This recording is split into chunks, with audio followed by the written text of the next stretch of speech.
5 power 7 காமனா எடுத்தா எத்தனை 5 power 7 இருக்கு?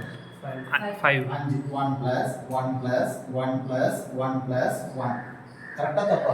Correct. is equal to 5 power y.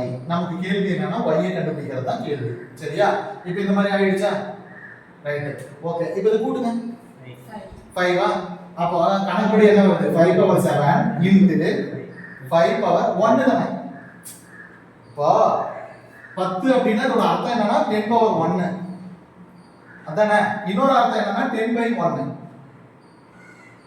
அதோட பேரே அதுதான். பேசிக் வந்து அடிமட்டத்துல தெரிஞ்சவனா நம்மளால வந்து சில இதெல்லாம் இது பண்ண முடியும். அதுக்கு தான் கிளாஸ் ரொம்ப ரொம்ப முக்கியம். மேக்ஸ் கிளாஸ் பொறுத்த மட்டும். ஏன்னா சம்ஸ் நிறைய பிராக்டிஸ் பண்ணாதான் அது வரும் அந்த கோர்வை. இப்போ வந்துருச்சுங்களா இது 5 பவர். இது எந்த ஃபார்முலா பேஸ்ல இருக்கு? a power m into a power. ஏன்னா 7 வேற 1 வேற. அப்ப எது மேல இருக்குறதா? ஆமா தானே? அப்ப என்ன பண்ணுவீங்க? 5 power 7 plus 1 is equal to 5 power y.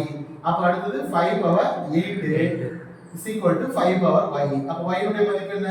8. அதான் ஆன்சர். புரியுதுங்களா? ரைட். முக்கியமான கேள்வி. ஃபாரஸ்ட் எக்ஸாம்ல கேட்கப்பட்ட கேள்வி. சரியா? ரைட்.